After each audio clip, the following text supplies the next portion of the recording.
भीषण गर्मी का समय आ रहा है और भीषण गर्मी के दौरान भी मुस्तैदी से चौक चौराहे पर अपनी ड्यूटी निभाते ये जवान। इनके हाथों में गमछा और पानी की बोतल आपको दिख रहा होगा। दरअसल पुलिस कप्तान स्वयं यहाँ पर मौजूद थे और तमाम चौक चौराहों पर जाकर अपने सिपाहियों को, अपने कर्मचारियों को हौसला अफजाई कर रहे थे। उनके हाथों में ये आपको तस्वीरों में दिखाएंगे गमछा और बाकायदा ये बोतल है, पानी की कोई कमी ना हो, क्योंकि डिहाइड्रेशन का भी खतरा बना रहता है। उसको लेकर के हमारे साथ additional SP madam Richa madam हैं, उनसे बात करें। मैडम, कप्तान साहब आए थे और तमाम कर्मचारी जो भीषण गर्मी में ड्यूटी करेंगे, गमछा और पानी की बोतल उनको दिया है, तो जितने भी कर्मचारी उनको लेकर के क्या कहेंगे और कप्तान साहब ने ये पहल शुरू की है? बिल्कुल, ये एक मानवीय पहल है। कम से कम हमारे जवान जो सड़क पे खड़े रहते हैं और कई बार डिहाइड्रेशन का खतरा होता है। आप देख रहे हैं कि सारे लोग कूलर एसी में बैठे हुए हैं, लेकिन हमारे जवान सड़क पे झगड़े हुए हैं। तो एक ये दुर्ग पुलिस की पहल है सर, और एक ये मानवीय पहल है कि कम से कम जो हमारे जवान जो पंक्ति के आखिरी सैनिक हैं, उनकी भी आवश्यकताओं का हम ध्यान रखें। चौक चौराहे पर कोई छाँव की व्यवस्था नहीं होती है, धूप में इनको अपनी ड्यूटी करना पड़ता है। जब भी आदेश आता है तो ड्यूटी का पालन करना पड़ता है, तो कितना राहत मिलेगा इस तमाम चीज़ों से? बिल्कुल, कम से कम आपके पास एक पानी की बोतल ठंडा और एक गमछा तो होगा। ठीक है, पानी की बोतल मतलब सभी लोग अपना अपना रखते भी हैं, लेकिन कम से ये एक सिंबल है कम से कम कि हमारे कप्तान साहब की तरफ से कि हम भी आपके बारे में सोचते हैं।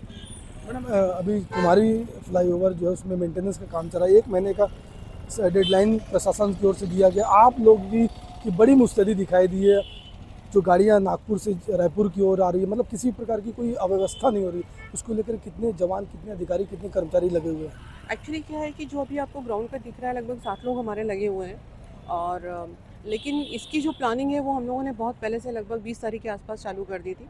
और इस प्लानिंग के तहत हमने अपने अलग अलग डाइवर्जन रूट्स बना लिए थे। डाइवर्जन रूट्स बना के हमने पहले से ही सारे जितने बड़े मेजर ट्रांसपोर्टर्स हैं यहाँ के भी और वहाँ के भी, सभी लोगों से संपर्क करके हमने उनको बहुत अच्छे तरीके से रूट व्यवस्था समझा दी होगी। आप लोग सभी देख रहे होंगे कि अभी गाड़ियाँ आ ही नहीं रही हैं। जो भी डाइवर्टेड रूट हैं, जैसे जबलपुर तरफ से जो गाड़ी आने वाली थी उनको हमने धमधा उनमुंदा तरफ से कर दिया। जो गाड़ियाँ राजनांदगांव तरफ से, नागपुर तरफ से आ रही थी, उनको हमने अंडा की तरफ डाइवर्ट कर दिया। तो एक्चुअली हमने बड़ी गाड़ियों का फ्लो रोक दिया। उसका परिणाम ये हुआ कि आप देखिएगा एक भी दिन कोई बड़े जाम का सामना नहीं करना पड़ा।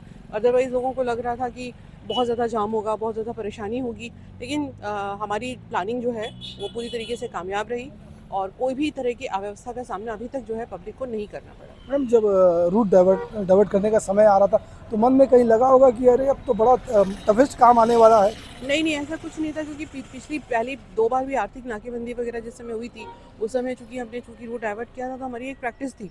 तो वो प्रैक्टिस इस समय पे काम आई और सारे ट्रांसपोर्टर्स ने भी सहयोग किया। जैसे हमने यहाँ उतई तरफ के भी जो ट्रांसपोर्टर्स हैं उनको बता दिया था कि भाई आप अंदर अंदर पाटन तरफ से ये रोड कर लेके जाएंगे, तो सारे ट्रांसपोर्टर्स ने भी सहयोग किया और बहुत अच्छी प्लानिंग रही और कोई भी जनता को असुविधा का सामना नहीं करना पड़ा। और ठेकेदार ने अभी जैसे बताया है कि वो 15 तारीख तक किसी भी तरह से इस काम को वाइंड अप कर देगा।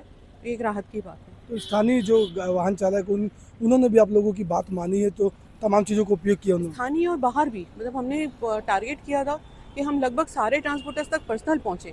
जितने भी बड़े इंडस्ट्रियलिस्ट हैं, ट्रांसपोर्ट हैं, चाहे वो यहाँ के हों चाहे बाहर से हों।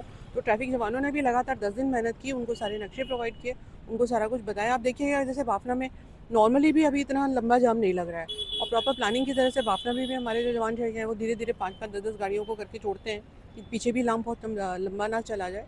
और इस तरह से सक्सेसफुली इस व्यवस्था को हमने चला लिया है।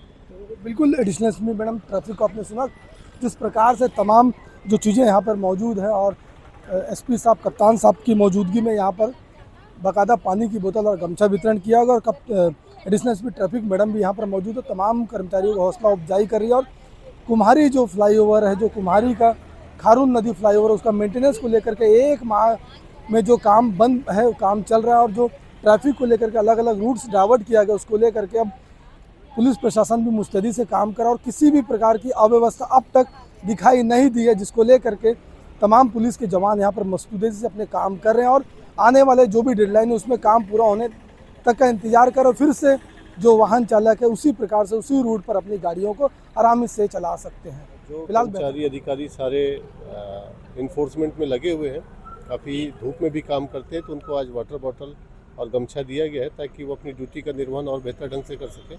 हेलमेट और सीट बेल्ट के लिए विशेष फोकस है दुर्ग पुलिस का, ताकि लोगों की ज़िंदगी सुरक्षित रहे और दुर्घटनाजन्य मृत्यु जो है वो कम से कम हो सके, उसी का प्रयास है। लगातार अब गर्मी बढ़ता जा रहा है, तो कर्मचारी ड्यूटी तो कर ही रहे हैं और एक्स्ट्रा आप लोगों की तरफ से काम तो अभी जैसे उनको वाटर बॉटल और गमछा दिया गया है, आगे चल के इनको नए कैप भी प्रदान करने के लिए मैंने बताया है, तो वो सब भी प्रदान किया जाएगा। सर हेलमेट को लेकर के जागरूकता तो काफ़ी दिख रही है, चौक चौराहे पर लोग फॉलो भी कर रहे हैं, तो जो कुछ छूटे हैं उनके लिए क्या करना है?